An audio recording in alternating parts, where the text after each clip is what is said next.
and then Dylan. Hey DJ, this is John Blau with the Herald Times of Bloomington.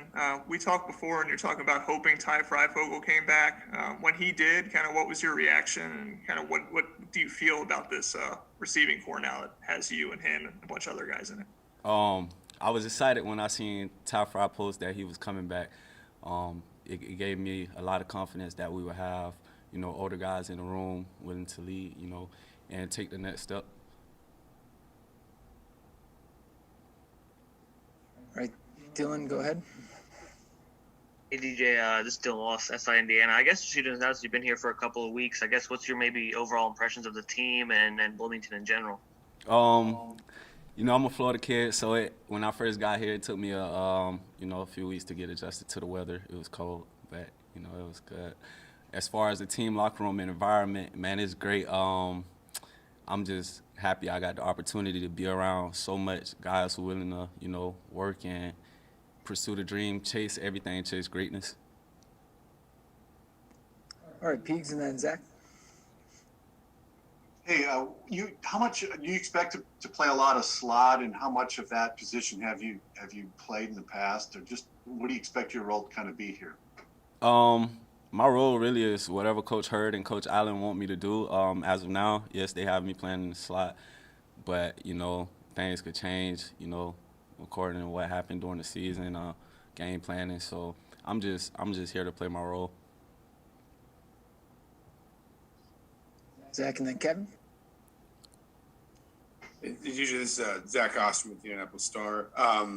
Forgive me, I kind of dipped out for a second, but I'm not sure if anybody's asked this. I guess a lot of Florida guys on this roster, I think some guys that possibly you've known just in the past. I mean, are there some relationships with individual guys as you've come in that maybe you've leaned on them to help just sort of figure out the lay of the land and make you just sort of more comfortable more quickly in the program?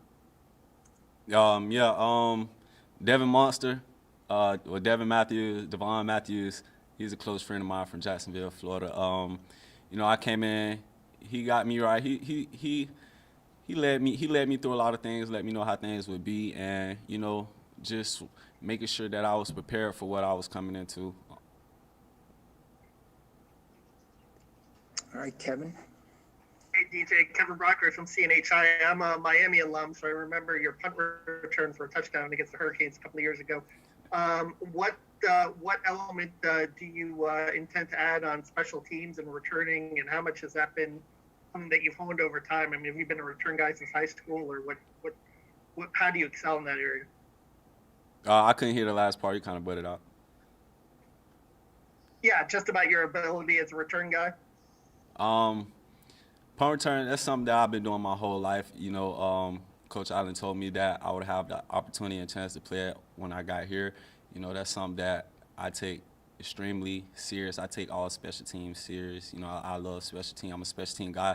That's what got me on the field when I first got to college. So that's something I take tremendously serious.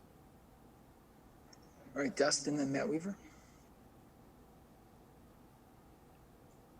I guess, DJ, I'm sure you've been asked this question before, but what all did draw you to Indiana? I mean, from a, culture standpoint, from an offense standpoint, I mean, what all was it that told you that this was a place to go, and has it been everything you expected it would be so far?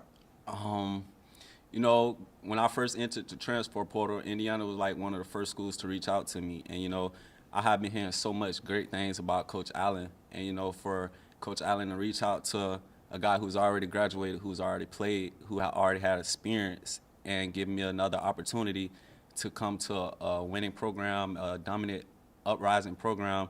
That's just something that I feel like I couldn't pass up that opportunity. Playing for one of the greatest coaches in college football right now. So that had a lot to do with it. And Indiana is everything that I imagined. All right, Matt, then Rick Bozich.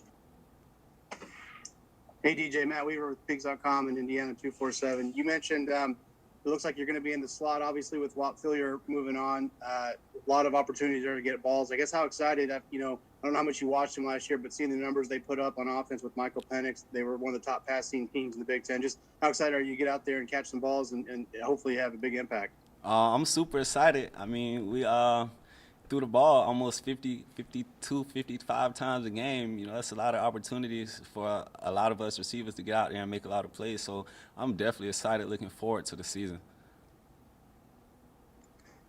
All right, Rick, last one for DJ. Yeah, DJ Rick Bozich, WDRB in Louisville. How much until Coach Allen reached out, were you aware at all of Indiana? What did you know about it? And it really, last year's when they put themselves on the map, did you follow them at all as they started winning and getting more national publicity? Yes, sir. Actually, I started following them before the season started. You know, before everything kicked off, I was already tuned in. You know, ready to watch. I already knew of Mike Penix. I knew of Walt Failure. I knew of Ty Fry. I knew of Devin Monster.